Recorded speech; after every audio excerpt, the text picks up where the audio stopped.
Hey, what's up, everybody? Welcome to the Ham Radio Crash Course. How's it going? People are rolling in right now. Hope everybody had a good week. This is the first stream after Hamvention. Woo! There's somebody. That's the KX2 in the background. The new radio I've been playing with, the KX2. Alright, cool. People are hearing me. W5KUB, what's up, Tom? Man, I had a good time. I had a good time seeing you and meeting you in person.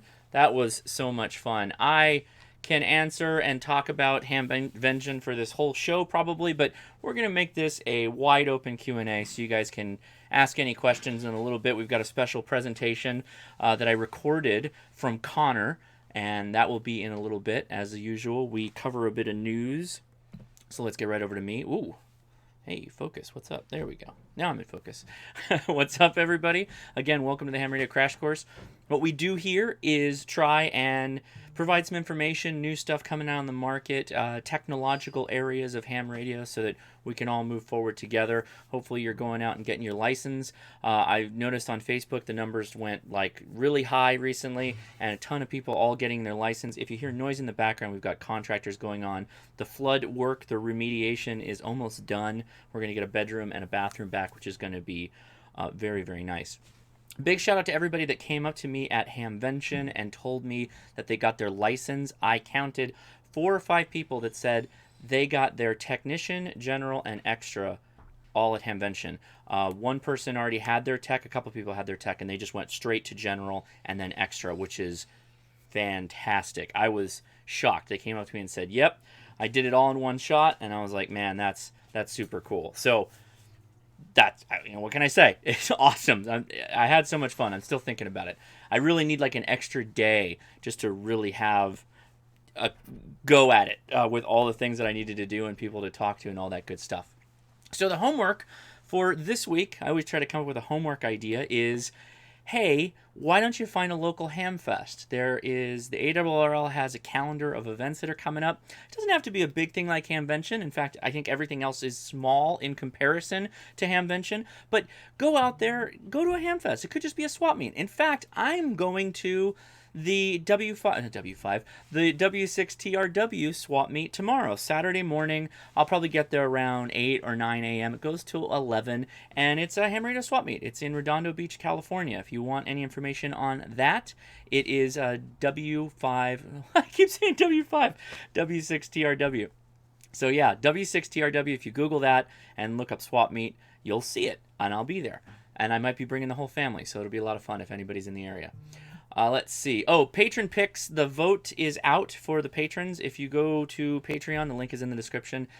You'll see a vote for the next patron picks at the producer level to pick the episode that we're going to do for the first Saturday in June. You guys get to pick that. So thanks for the shout out there.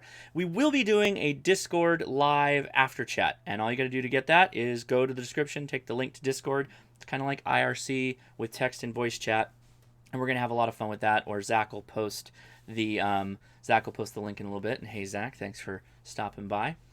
And we will do call-ins probably at some point tonight, just so that we can get some more questions. So hopefully you're thinking of your questions. Hopefully all that stuff is coming up, and we'll get to that in a second. But first, I'm going to put my headphones on, and we're going to listen to a talk from Connor. So here we go. Hopefully this works. Let's see. Bag, we have There we goodie go. stuff. You got some things special for them? AMSAT donated these books. to get Nice. Started, and that goes in every bag. I see Connor's stuff right there, so. And Oh, he got a jacket? they all Ah. get personalized jackets. Wow, that's really nice. This is thanks for ICOM, who for 3 decades has been doing this. That's And awesome. we've got the RCA Young Achievers patch. Uh-huh. Hot glued onto all of the backpacks. They're all personalized. Each presenter gets all of these goodies that are on this table. That's great. Good, So, awesome That's stuff. Carol Perry, by the And way. Kenwood has Great donated person. radios as well. There's 5 radios donated for door prizes. And in addition, ICOM is donating a 7300 HF radio. Yeah, I see that there. Look at that. On this table are all the things that the presenters, 8 presenters, will be getting. Do you want to tell people a website where they can go to learn more about what you're doing? Where you can go is to the radioclubofamerica.org. Okay. It was on website Saturday. and click on 9 youth a.m. activities. Great. And that shows a compilation of all of the places we showcase and highlight young hams. Wonderful. Thank you very much. Oh, my pleasure.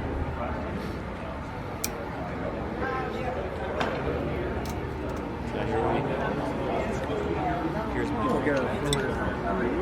meeting Connor for the first time. Good luck, buddy. 6 and ACW4 IPC, who is 17 years old and celebrating a birthday this week. Now, he comes to me from a club. This is one of the places where I get my talented youngsters from people like you, different clubs, different members, different ways that you run into exciting youngsters. He comes from K4AMG Amateur Radio Memorial Club in Virginia, where I have gotten several speakers on recommendation from this group that works with young people. Now, Connor is president of the Great Bridge High School Amateur Radio Club, and his topic is working amateur satellites and DX contesting. So, Connor, welcome up to the podium. Cheers. And let's welcome Connor.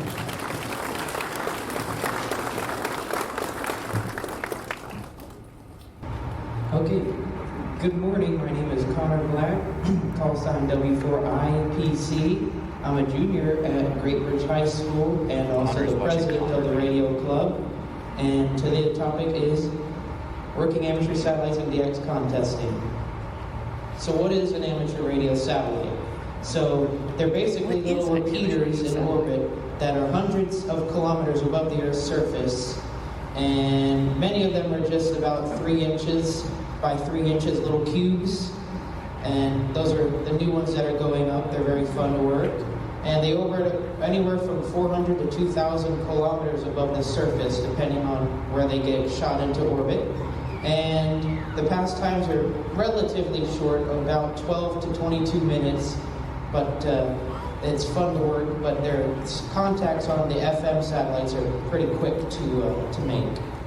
Basically, your uplink is, you go uplink on one band, and the downlink is on a different band. I'm sure we can so the satellite is sort of a crossband repeater, and you go up on one frequency, and you can hear yourself on the other frequency, usually.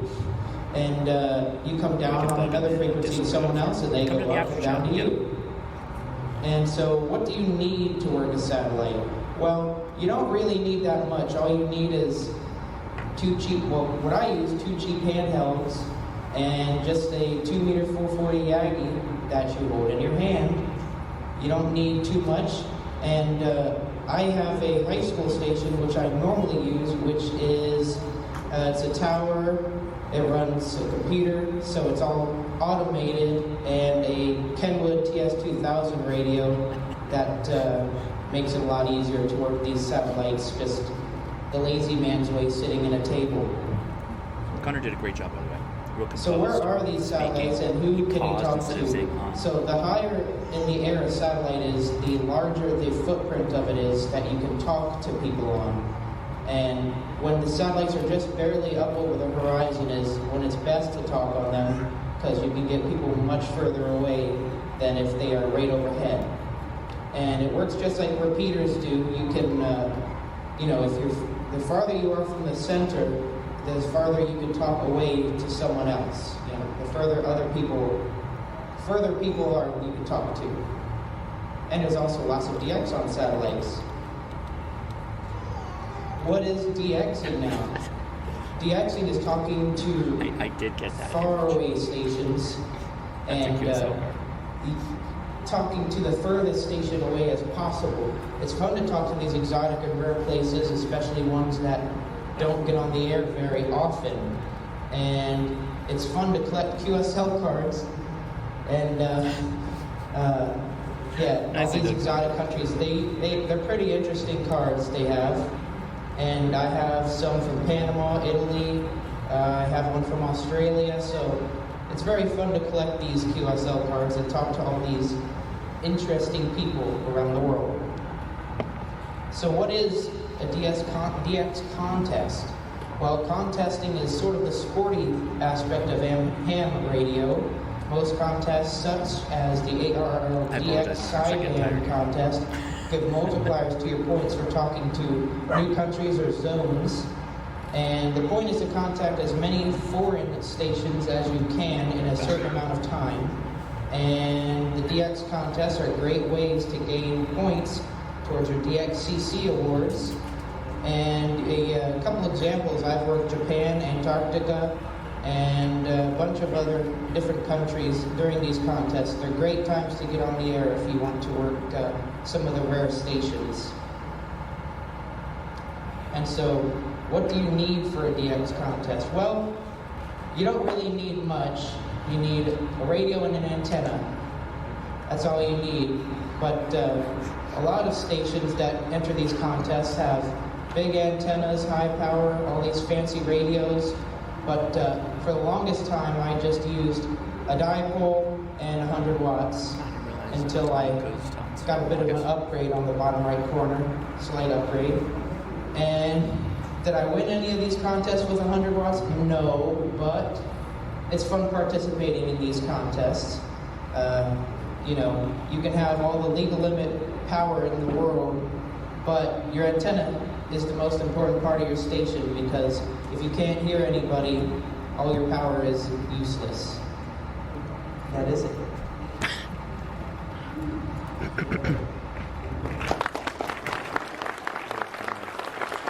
Good work, Connor. Good luck with all your adventures.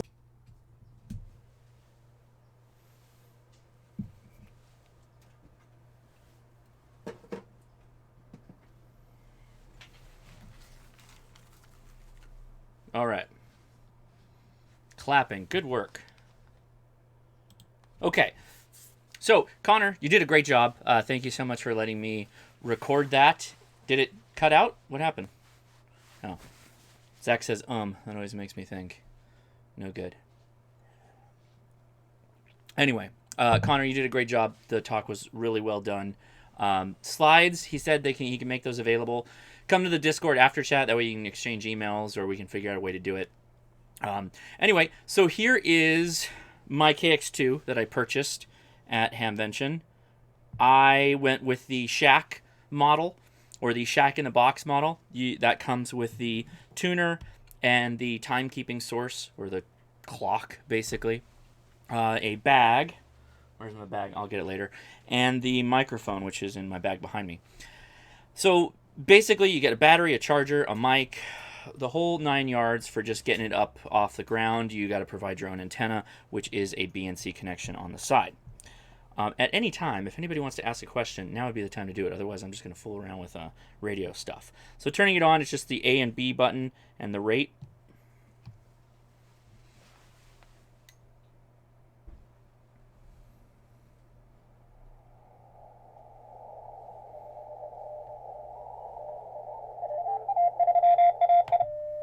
Oop.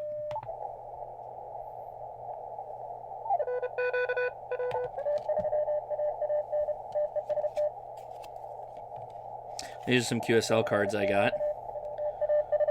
VO1 IDX. This cool QSL card.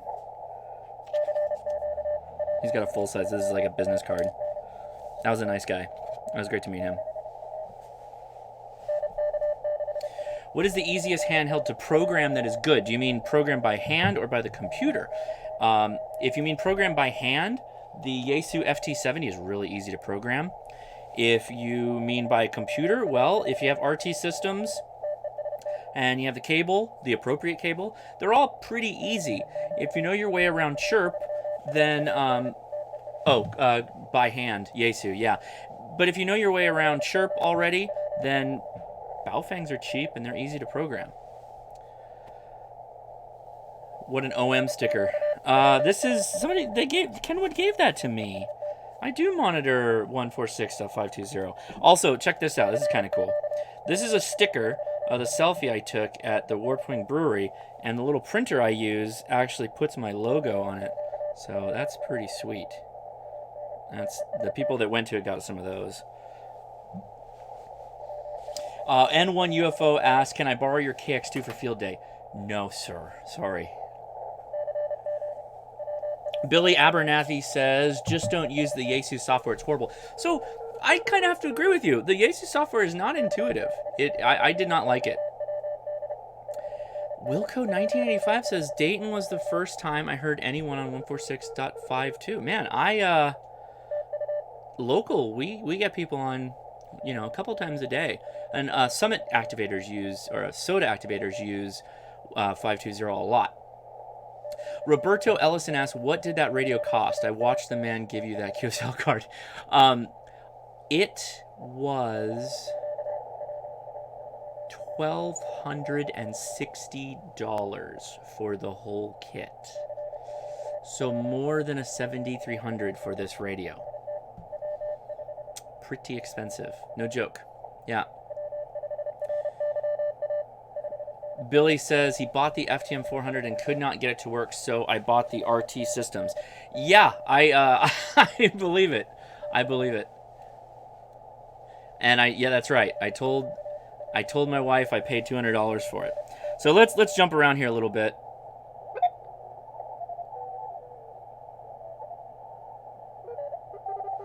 I mean, that's kind of the price for them. If you can find a cheaper one, go for it. Where'd he go?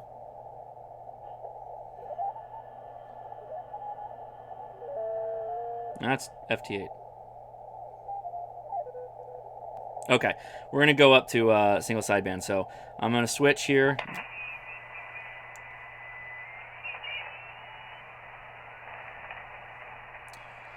Jay Teller says, so I'm new to HF. I've been using QRZ for my online logger. After at least 4 QSOs, I still haven't received a confirmation. I don't know what I'm doing wrong. It's likely that they're just not logging it. Jay Tellers, if you could you tell me a little bit about the contact? Was it just a rag-chew type contact on HF? Some rag-chew contacts people don't log. If they don't say specifically they're going to log, then they might not. N1 UFO asks, how good is the noise reduction and tuner? The tuner is a 10-to-1. It's very good. And the noise reduction is also really good. We can play around with that in a little bit once I find a... Let me find a powerful station here. We're on 40 meters, which probably is about the right time. Okay. So right now, we have no filtering turned on. This is just the radio. And it sounds great. Oh, no! My wife is here. So we're listening to the speaker out of the back, and I know a lot of people gave me a lot of hell for doing the 891-7300 comparison using the speakers in the radios. However, I feel that that's how you're going to use it most of the time, unless you're in the shack. I like to operate radios outdoors, and I'm not necessarily going to drag a speaker out into the field and not use this like the speaker that came with it. I think that's extra useless weight. The KX2 speaker is fantastic. It's a little bit problematic that it's on the bottom of the radio, but it's better than the 891 as far as sound goes. Jay Tellers wanted to clarify what's a really good, easy-to-program handheld radio. That would be the FT70 by Xiegu. Uh-oh, W4IPC is now just trying to get me in trouble. I did not spend $5,000 on a radio.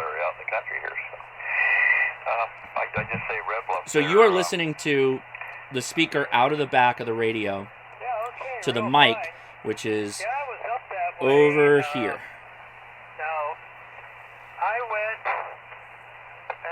out to, I'm trying to think of the town in Oregon. It's actually a city, but I bought a... It's very nicely, it's very nice sounding. Okay, so 40 meters is not really noisy right now, so let's switch the band, click the band button, and then turn the VFO. 20 is probably not much activity right now.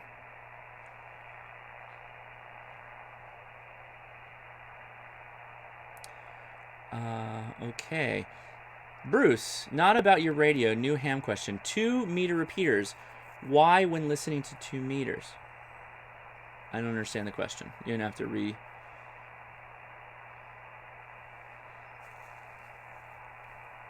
I haven't found anything not to like about... Jason, I agree with you. 10 watts output. 10 watts output on internal batteries. Really good. I think that's probably one of the better QRP radios on internal batteries.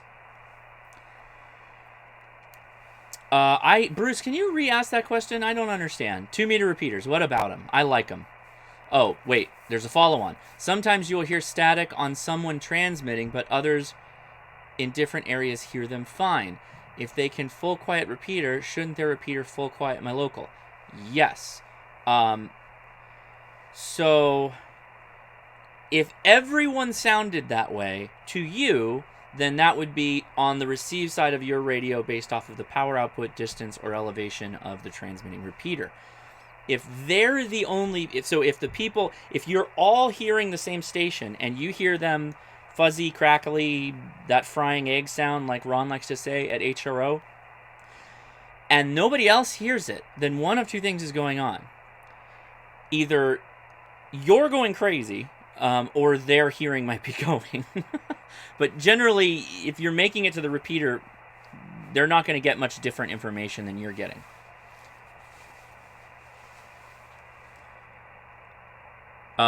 James Hannibal with an interesting point. KX2 can do 12 watts, not just 10 watts, but you need to give it 14 volts. On the internal battery, though, James, is what I was saying. 10 watts on the internal battery. Yes. So somebody mentioned the G90, which I will, I'll be breaking one of those out pretty shortly here. I've got to make an Anderson power pole for it, but I've got one. So...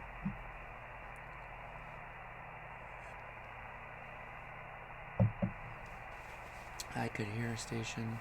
Good, good.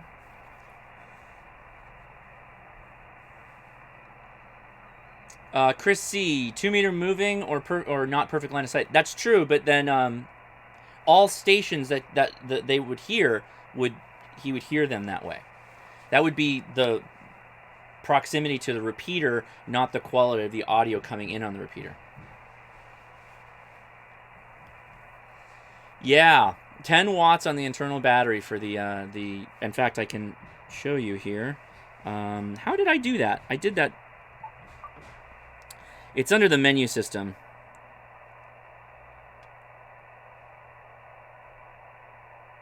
No, wait. No, it's not. I take that back.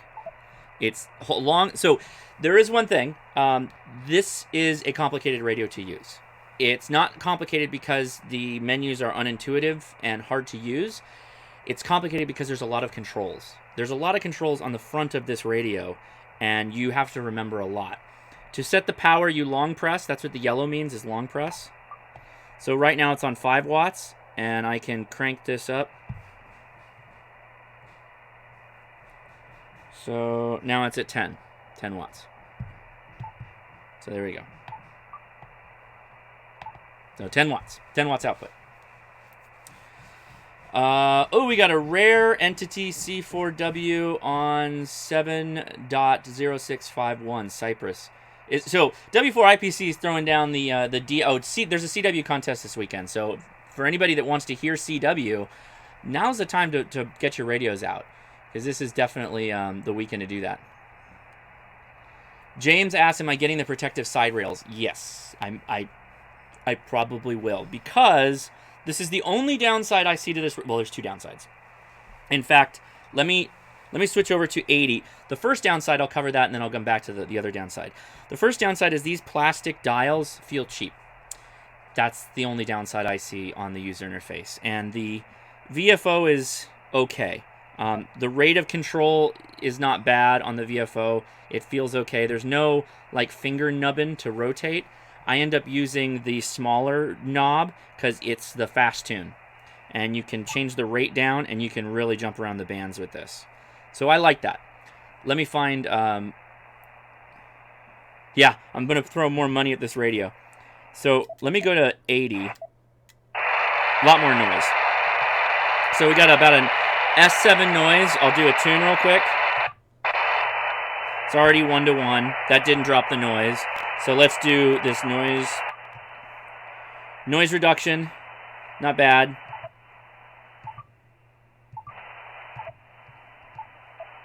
Okay. So that's the noise blanker at about a 6. And we can drop that down a little bit further to bring the S level down. Now, we might need to come back to this later on the stream because there might not be that much activity on 80s or 80 right now. It's still light outside.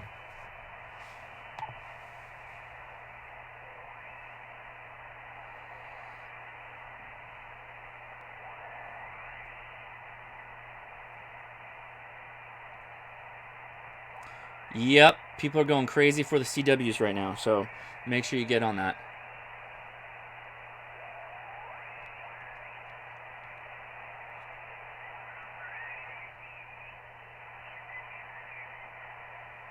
There's somebody in there.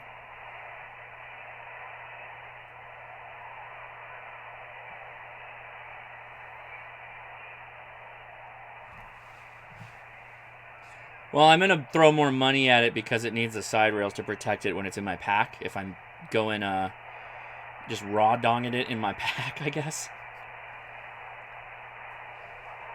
I didn't mention it, but the Jinx Remover is the beer, which is a bourbon barrel aged. Oh, this is a Beer Cup winner 2016. Bourbon barrel aged Imperial Black Lager.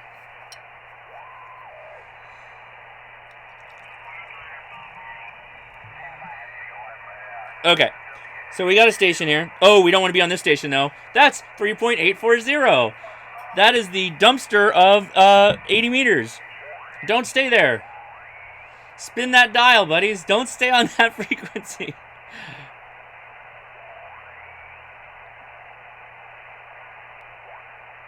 Well, you might not be able to hear anybody. In my review, I'll cover features of this, and I will be doing a review. I know this radio has been out for a long time. But I gotta say, I realized I was looking back, a lot of my videos of radio reviews are old radios. Tough shit next to my shop, so I got a TV in there, I put him an off-the-air TV in there, and the games are in there. So, Him and his friends come over and just play. noise blanker is off. So that's a noise blanker 1.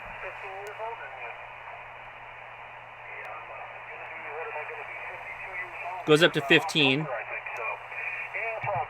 Let's turn it off. So the noise went up.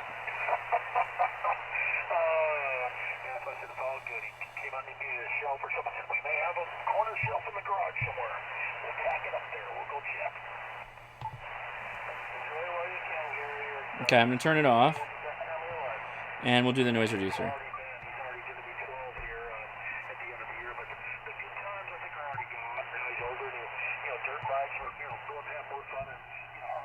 The noise reducer adds some DSP to it, and you'll notice as you start to bring it down, the noise will come up, but when you start to add it, it starts to sound like a digital.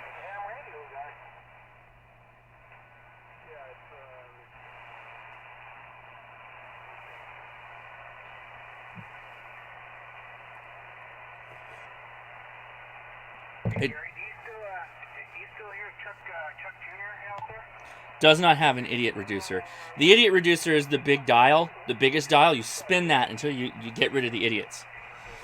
It is tiny. So that's the biggest thing that struck me the first time I saw a KX2, which is the one Jerry has. KG6 HQD. Yeah, I think I'm saying that right. Yeah, I'm sorry. My call sign brain is melted from Hamvention. Oh, we got Connor is on 7195. Okay, let me jump over there real quick, and then I'll tell you my other.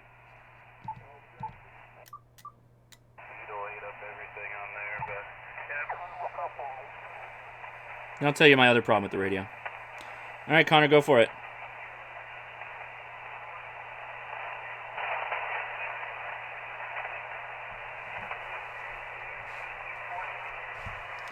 Don, compared to the 5105, I will be making a lengthy comparison video on all my QRP radios.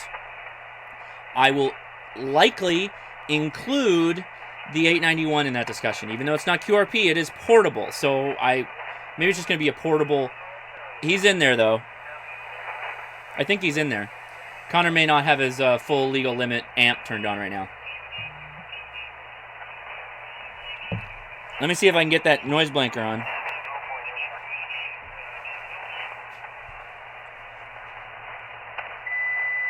Somebody's tuning up.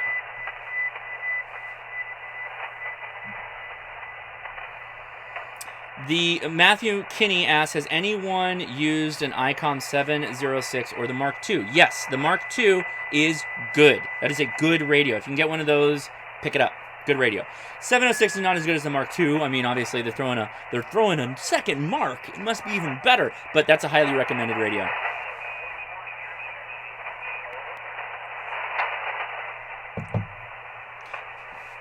W4 IPC. Okay. So we're going to swap this out because I want to get to the G90. That's that.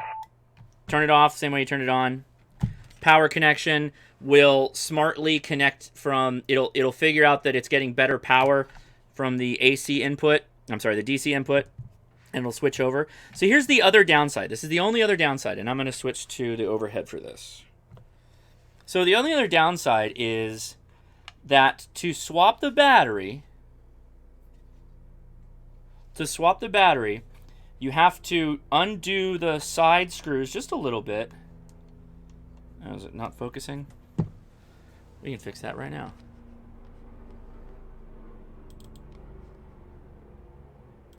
We need to make this work anyway because we're going to need it for the G90.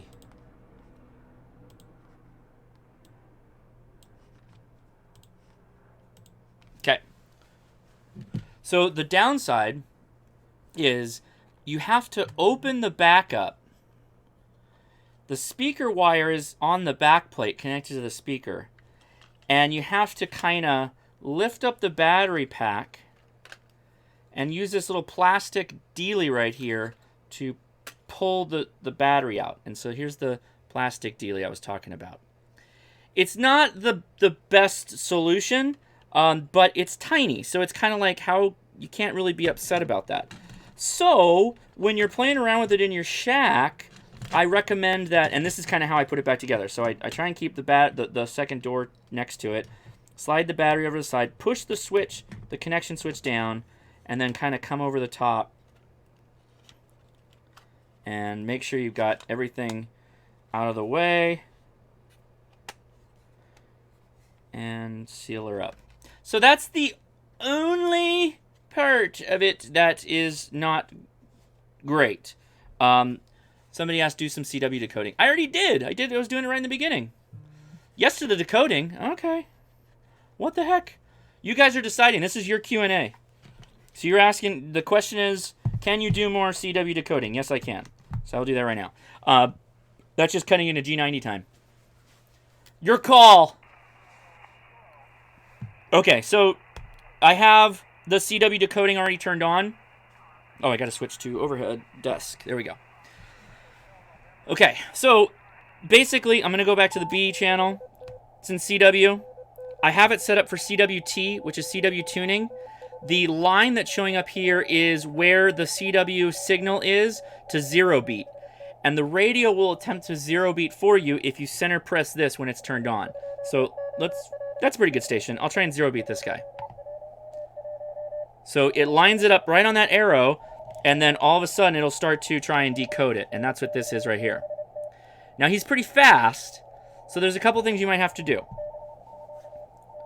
You know what, we're going to find a bigger station. No, NX, yeah, NX6T. That's a pretty good one.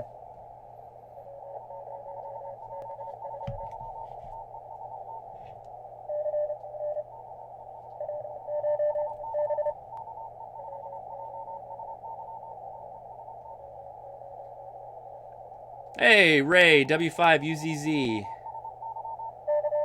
No, he won't be able to hear me.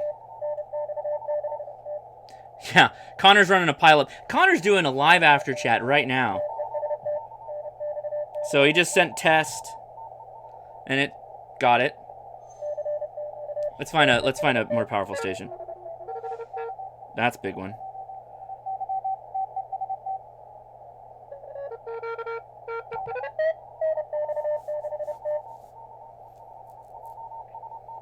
Okay, let's get off here a bit.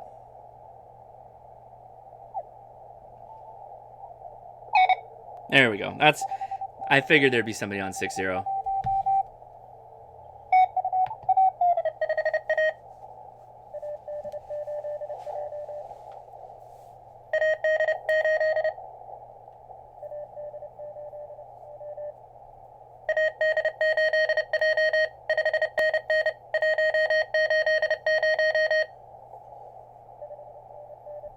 There you go. Pretty good.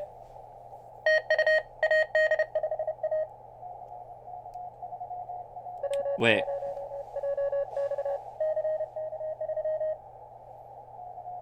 Yeah.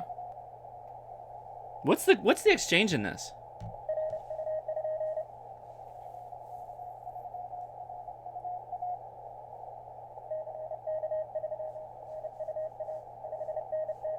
He's fading a bit. Did he move? Might have drifted. Oop.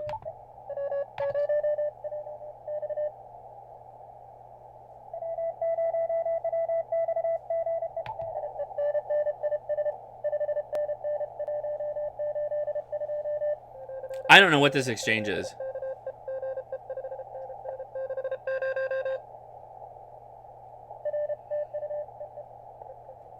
Yeah.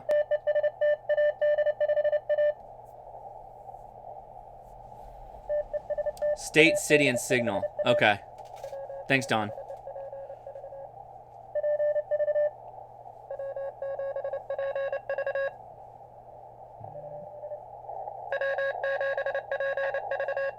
Yeah. Okay. So that's decoding great. Yeah, they may be running software. A lot of contesters for CW run software. That one might not have been. And that guy came up to like an S8 right there.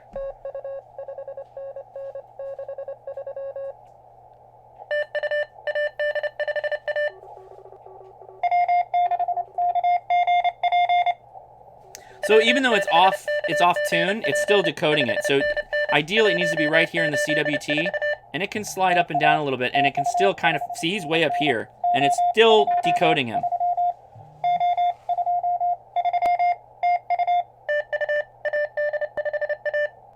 Okay, so there it is. That's decode. All right. So now let's take a look at the G90.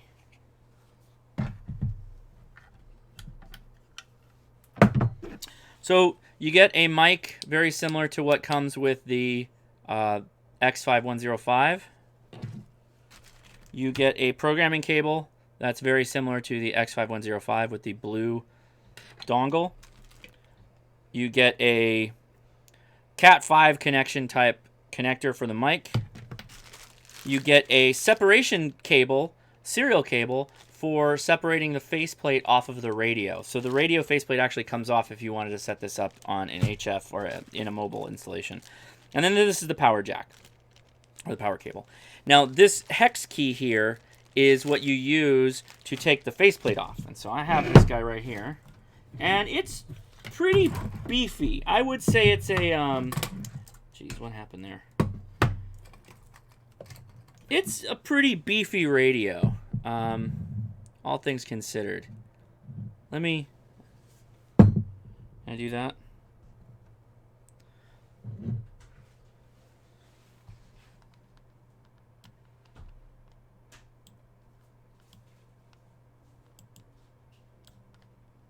Okay.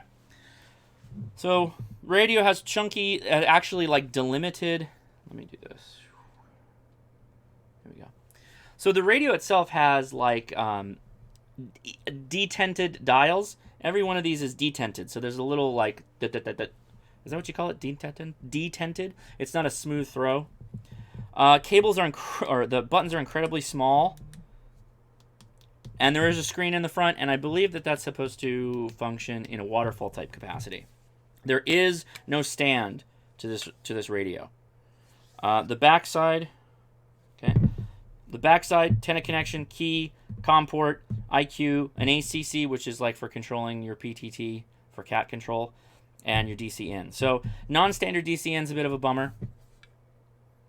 That's interesting. So the side rail actually is lower than the antenna connection. The antenna connection sits proud of the side rail. That's kind of a bummer. Okay. So no wonder I was holding it and it was kind of like walking back and forth. That's why. Dawn, yeah, you nailed my concern with this radio. So I thought it had a built-in sound card. I thought it was going to have a USB sound card or something. You know, if it's a non-standard cable, I don't mind. But I thought it had a USB sound card. So why don't we make a quick cable here?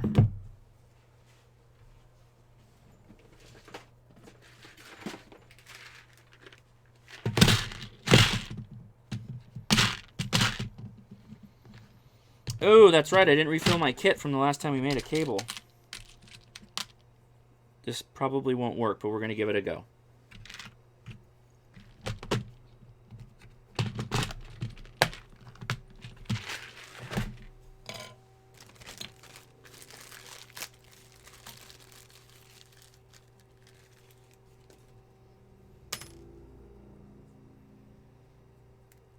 Yeah, it might work. It's a pretty long cable. That's pretty good. That's great, actually. Which one are you? I don't remember. That's this guy. All right. Cheapy knockoff Anderson connections. Let's strip this out a little bit.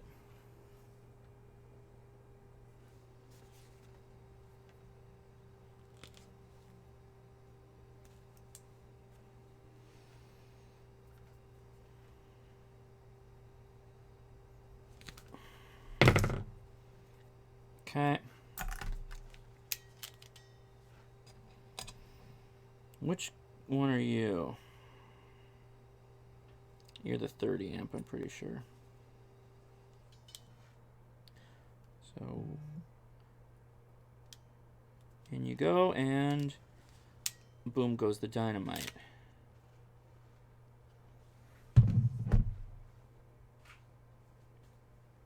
No. Well, we're going to crimp 30 like you're 15.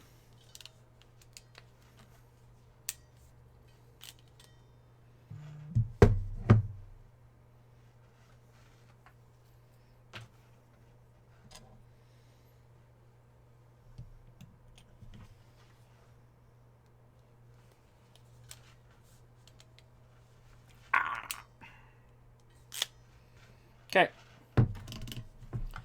The red side goes on the red side.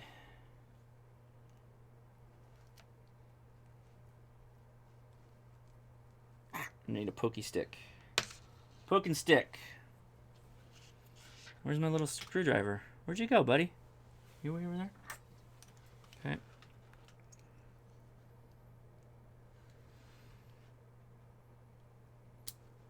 Okay, that goes in.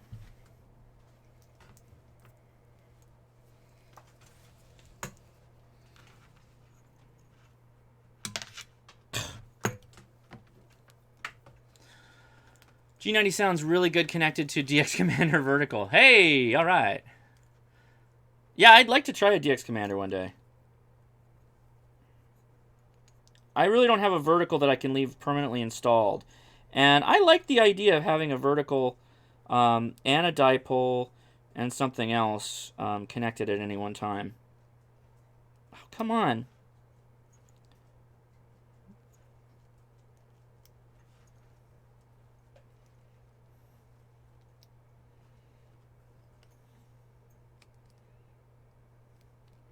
Okay, done. We have a cable. Time. Maybe I should make a contest sometime, like a competition. Do a contest on who can build the fastest Andersons. Okay, connected. Let's go to the back here. Okay. Let's bring in the power supply. What happened?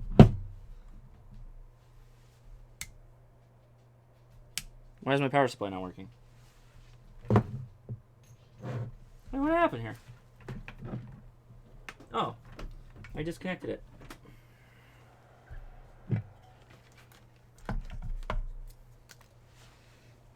All right.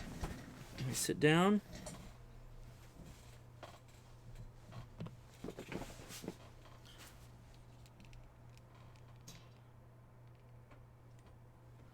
All right.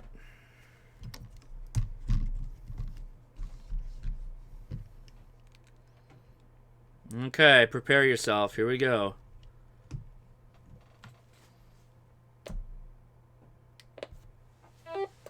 Wow! Wowie wow! Let me get you closer. That's actually pretty cool looking.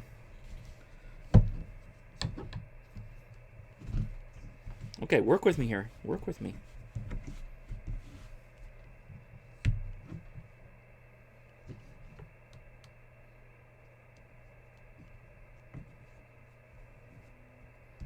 I'll focus it out, don't worry. I know you really want to look at that Dharma that's running in this little Dharma guy that's in the background here, right? You want it focused on that, right? Right? Is that what you want? Wrong focus. Enhance. Enhance. Enhance. Where is it?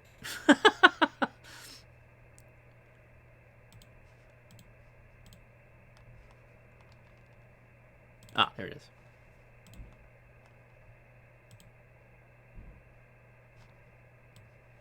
Why you don't let me change it?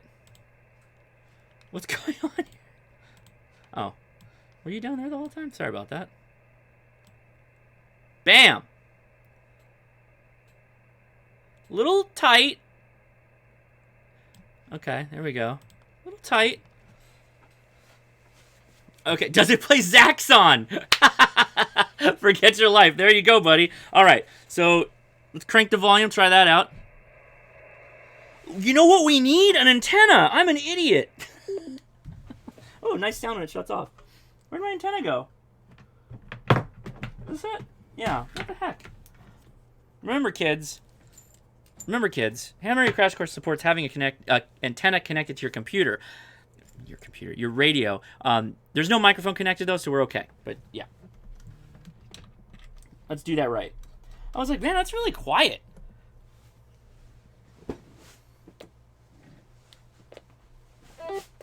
That's more like it.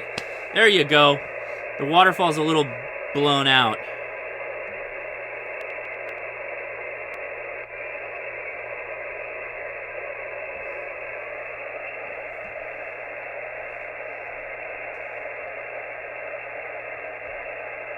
Oh, okay, band buttons are on the top. Mode buttons.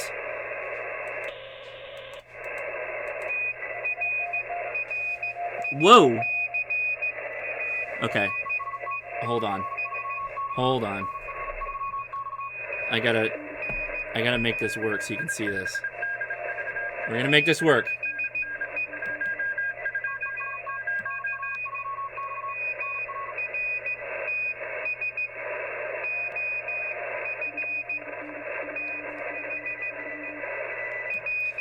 You can't see it, and I'll figure out a way to do this for the review.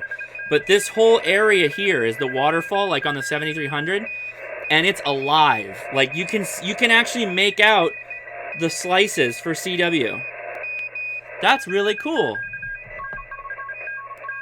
X Factor 22 says, took your advice. I scored above 77 on the practice test, testing for general in the morning. Good work. I think function mode. Yeah. Oh, function mode power? There you go. Much better in CW mode.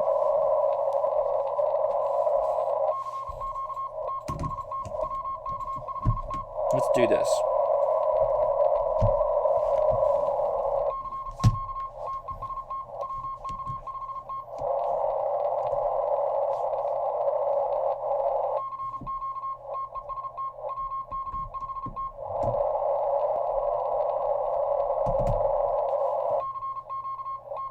I'll make it better. Hold on.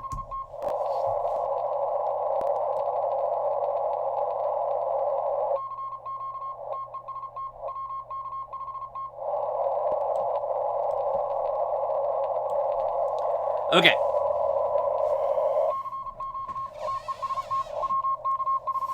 That's a lot better. This screen's really small, guys. That's one thing I am...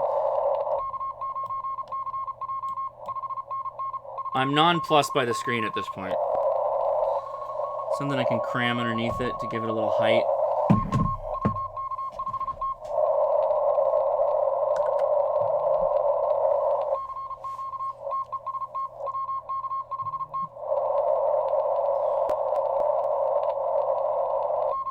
Hey, Kenny Jacobs, thank you. Appreciate you finding my stuff. Function power for CW decode. So here's function.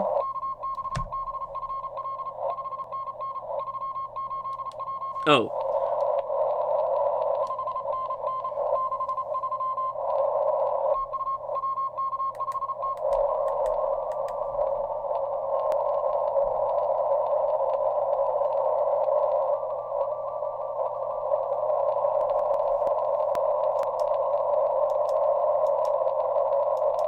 Wait.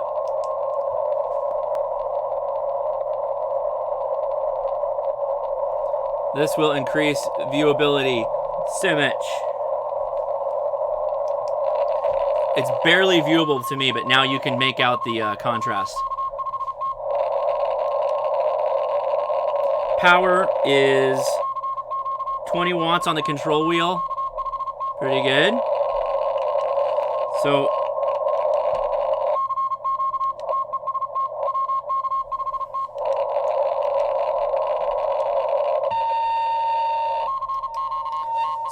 to the station that's saying power, not the off button. Yeah, I hit POW, and that's the...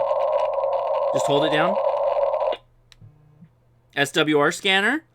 Cool. Found my way into that. I guess. Quit.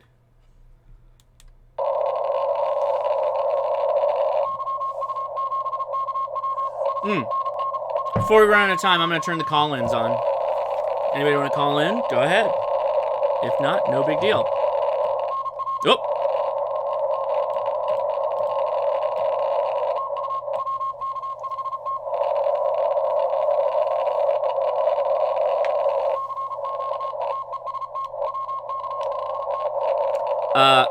It could be hold down the key button. Could be. Not. It says IE, but that doesn't mean anything to me.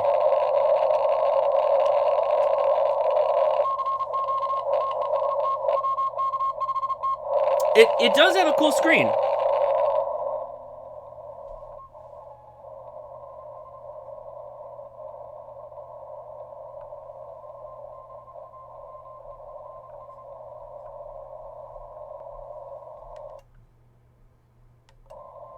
That's the mute button. Oh, it changed it to headphones. Squelch is off.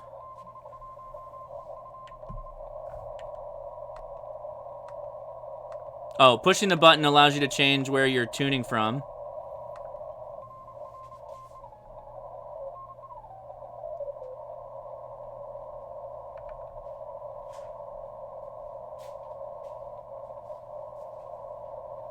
Kevin B says, new ham alert. Passed my tech exam at Hamvention and made my first contact yesterday. Found you from another YouTuber. I like what I've watched on your channel so far. Thank you very much. I appreciate that. It means a lot. I don't hear anybody. Did anybody call in? Nope, nobody called in yet. So to be honest with you, I don't know that this decodes. Somebody just mentioned it in the chat, and so we started poking around. I have literally read none of the instructions. I will be posting a standard formal review in the future, but wanted to get a first look out there on this. Interesting. What makes this radio interesting? Well, it doesn't have a tuner. Oh, no, wait. Does it have a tuner? It does have a tuner. Sorry. It's 20 watt output. Tiny portable radio that has a waterfall and color screen, and it's moderately well priced at a little over $400. That makes it cheaper than the X5105, which is more expensive.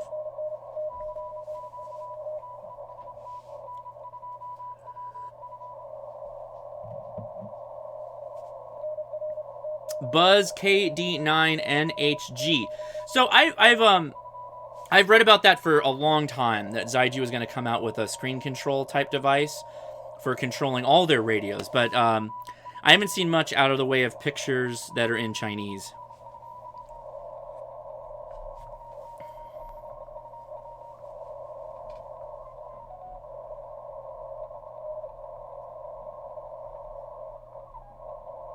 So when I pick up a radio like this, I think to myself, how would I like to use this in the park?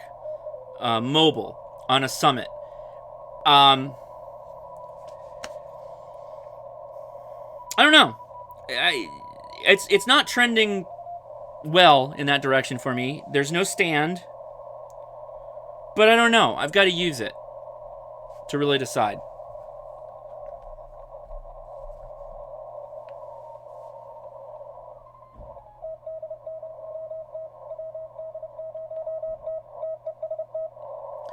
Firmware version 1.6 has CW decode.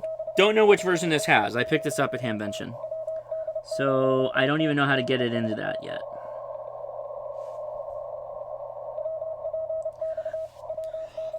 So a lot of what you would expect at the bottom. You have an attenuator and a preamp, compressor, noise blanker, AGC control. VM, huh? I don't know what that is. I'll worry about that in the future. Well, let's try the tuner. Oh.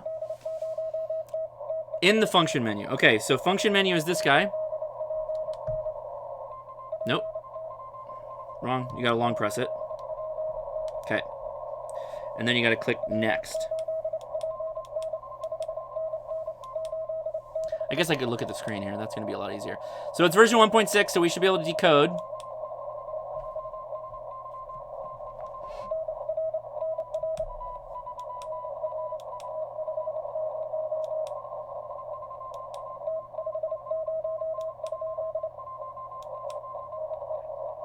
Oh, this is long press, so that means I'm in the menu system, not the function system. So F button is now function menu is technically on, and then mic gain.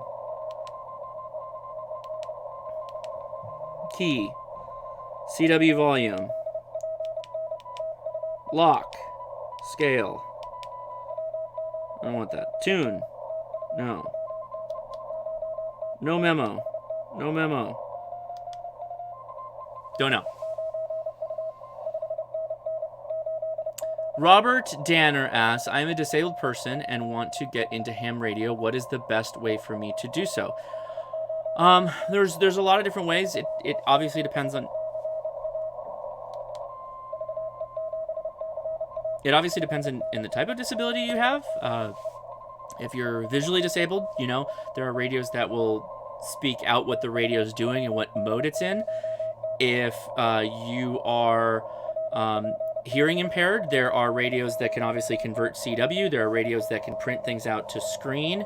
There is a website that I recommend people with disabilities go to, and it's the Handy Hams. I don't know the URL off the top of my head, but Handy Hams is the place to go, and they generally will have much more information than me, so do check them out. Roberto Ellison asks, how about a mobile mounting bracket? I don't know. I didn't see one on their website.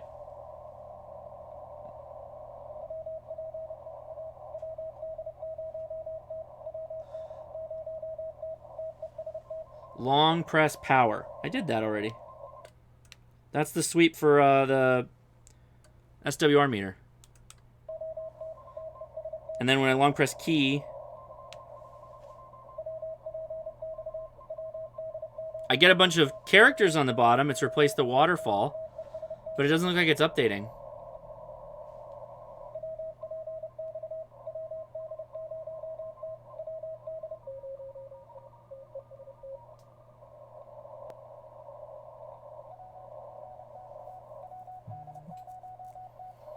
Are there threaded mounting holes on the side of the G90? Well, here's the side. The Allen key is used for... Where did that Allen key go? The Allen key is used here, and then you can take off the faceplate and also the body. So this tool will let you get to most of the stuff. I don't know that it's threaded underneath here, but no, I don't think it's threaded. I don't think they're threaded.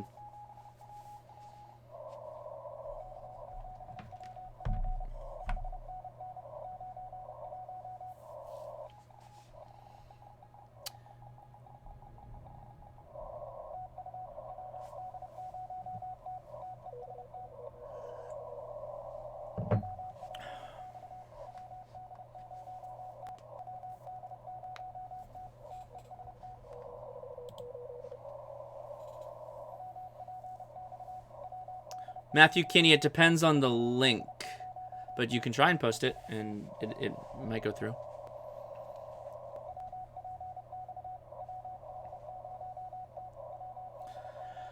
I mean, the thing with all these radios, the X5105, the G90, they're inexpensive, and they're Chinese made. Your mileage is going to vary with terms of the interface control, the actual software that goes onto these radios. The Chinese seem to have issues with the way they do some of their menu controls. Looks like we got a caller. Caller, go ahead. You there? Yay, how's it going? What's up? What's your name? Hey, how's it going? Good, good, good. So tell me what's going on. Got a question, or you just want to say hi?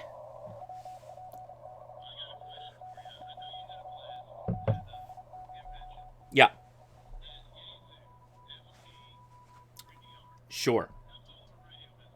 How cool of a radio? I think it's cool. I think it's the logical spiritual successor to the FT2DR, if that makes sense. It's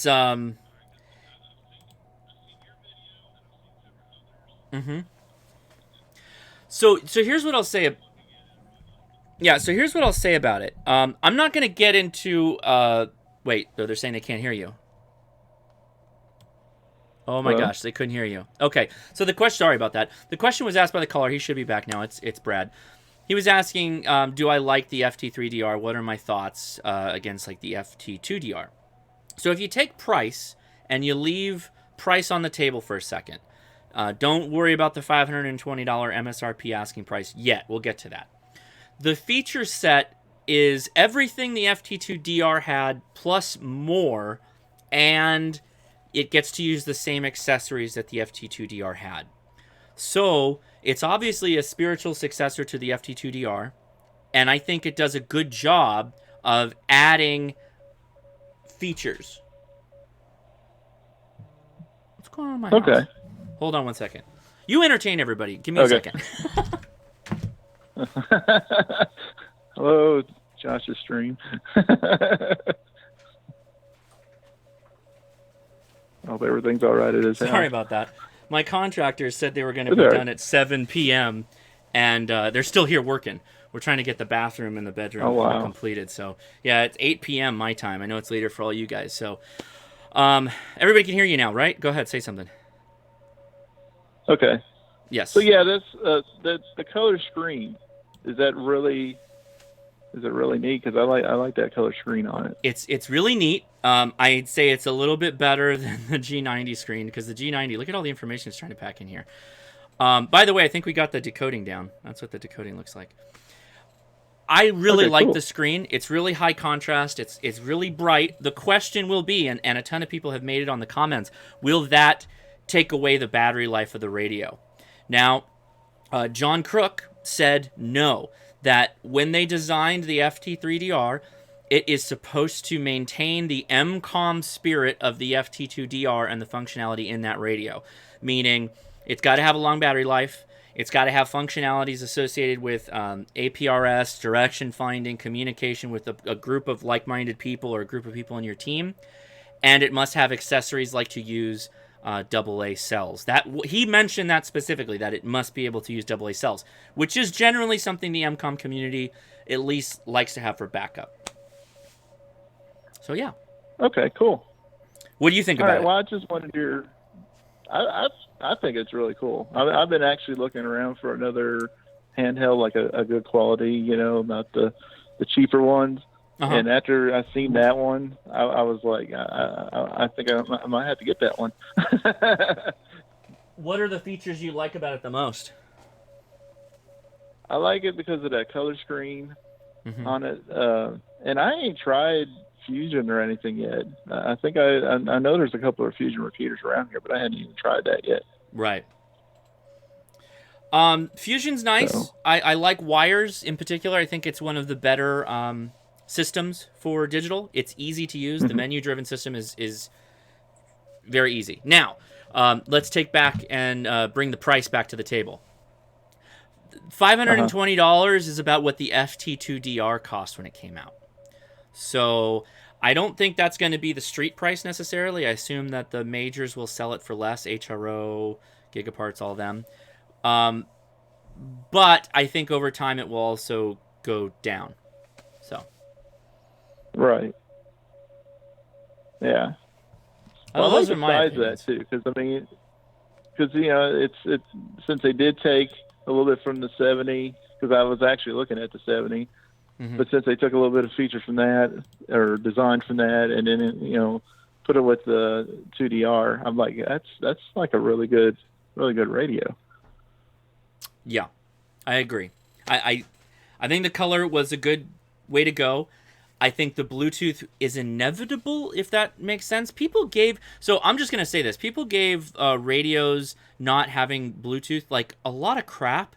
And to be honest, I think people don't realize what they're going to get when they get Bluetooth audio. I don't think that they're going to have the same experience they expect to have with Bluetooth audio and handy talkies that have Bluetooth. And further, I think most people won't use it. I think some people will be dyed-in-the-wool Bluetooth users, and that's great. If that's for you, awesome. But I think most people are going to be paying for a radio that has Bluetooth, and then they're not even going to use it. That's my hunch. Right. Yeah. Yeah, I'm not even, the Bluetooth thing doesn't even, I'm not even worried about that. So Zach is flinging wild rumors, and so's Jason Siebert. Zach says he heard rumor Gigaparts is going to put the FT3DR on sale for $399 a week after it's out, and Jason Siebert expects $450 to $480 on release. So right there, that's not bad. $400 for this radio does not seem that bad. So you get a lot of features for $100 above the FT2DR. I don't think that's that bad. I think there was a comment earlier that somebody said the FT70 is priced right. It's priced right now, but that's also on sale, you have to remember, to who made that comment. And that's true. I don't think anybody can cram APRS, a GPS adapter, Bluetooth, color screen into $150. I just don't think that's possible. Well, I mean, prove me wrong, Baofeng, but I think that's harder, you know what I mean? Right. Yeah. Hey, when is the release date? Did they give a time frame on that? Later this year. That's a typical ham radio answer for a new product. Okay. Well, that gives me time to save up then. Yeah. So James Hannibal echoes my statement. He said he bought a Bluetooth chip for his VX8, and he's only used the feature a couple times in over 5 years. Yep. Yeah. And X Factor says the same thing. The TH74 has Bluetooth, and he doesn't use it. Yeah, everybody is saying the exact same thing. Everybody's saying that in the chat right now. I got the Bluetooth adapter. I don't know why. You get the idea. So that's my opinion.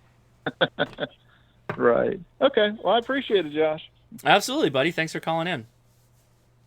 All right. Have a good evening. Take it easy. See ya. All right. So, all right. Thanks, Brad, for calling in. Anybody else? The phone line's open. We're going to wrap it up in a couple minutes here because we've already ran a little long. This is just a simple QSO video and some fun with the KX2 and the G90. So look forward. Is this thing already warm? It's not even doing anything. Is this decoding really slowly? Are you guys watching the decode?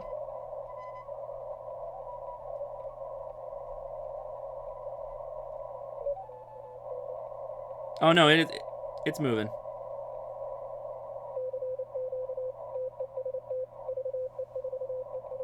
That's not accurate though.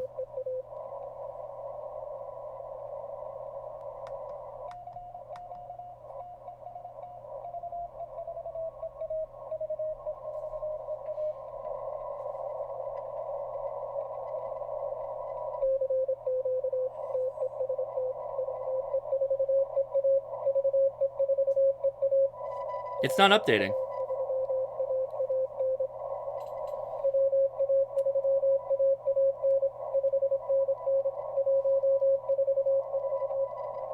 Oh, it's decoding the B band? What's the point of that? Why would it decode the B band? Why would it do that?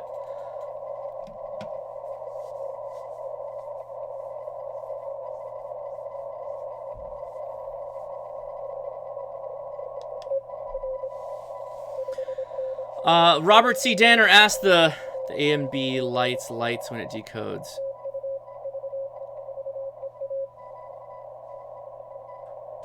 Really? I don't know about this. Last question.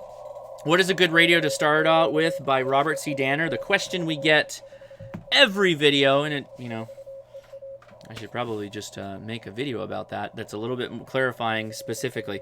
If you're getting your technician license and you want a VHF, UHF handheld, you have plenty of options.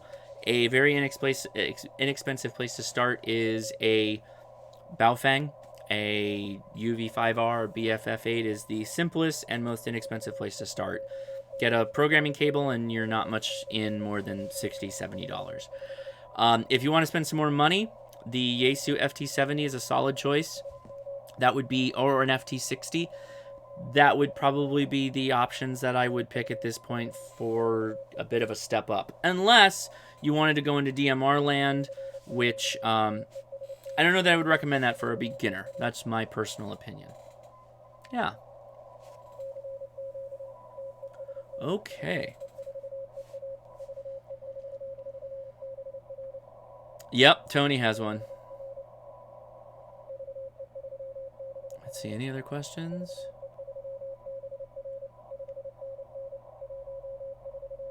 Yep, FT70 will hotspot. Yeah, with a hotspot, but then now you're up $150, $100, whatever, to get the additional jump in that. So, yeah, get the idea. You got to live with that. Okay. All right, guys, I'm going to flip this over here. I want to make a big shout out to the patrons. All you guys, thank you so much for your support. By the way, that's a reminder. The Patreon picks poll is going on right now on patreon.com, so you got to be a patron to be involved in that and pick what I'm going to talk about the first Friday of June. Big thanks to William Horton, Chris Ebert, Carrie Blackwell, Jason Siebert, Jason Brown, Jason Siebert, David Dansero, Danny Miller, Anthony, Franklin Lewis, Brad Schneider, he's the guy who called in, thank you, buddy, Gareth Broadhead, Dennis Dunderdale, Justin Blackburn, Garrett Larson, Michael Pecorini, Jonathan Franson, Ben Kellum, Dennis Mickelson, George Gaini, Andy, what's up, buddy, Kenny Miyamoto, Ron Thorson, AD6DM, I haven't talked to him in a little while, I got to catch up with him on Twitters, Mike Baxter, Devin B. Hedge, Mark Chase, Julian OH8STN, go sub to his channel. He does good stuff. Really good stuff, actually. Raymond Cracker, Geraldo Kelso, KE8HWD Rob. What's up, buddy? Jory Sheldon, Brad Nadow, Stephen Hunt, Ronald Pelkey, Ronald White, the Wyoming Ham, formerly known as Colorado Ham, Thomas Strickland, and the Brew Crew. I have finished my brew, so it must be time for the Discord after chat. So, appreciate you guys coming out. We'll get back to a regular standard episode, if you will, next week. I was just tired from Hamvention. So if you want to talk Hamvention or any other fun stuff, go take the link that Zach put up for getting on Discord, and we'll have a chat room going to that. Shout out to Dave Kessler. Why not? Don said that. Sure, why not? So many people to give shout outs to. Not enough time in the day to give shout outs to everybody. I had such a blast at Hamvention. If you want to see my montage, it was the last video I posted. Go check that out. Covers some of the high points, some of the fun points, funny points.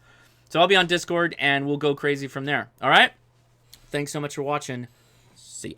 Oh, and subscribe. And click that bell. You know when I go live streaming, which you'll never know other than Fridays. I could randomly stream, which I'm planning on starting to do. Okay.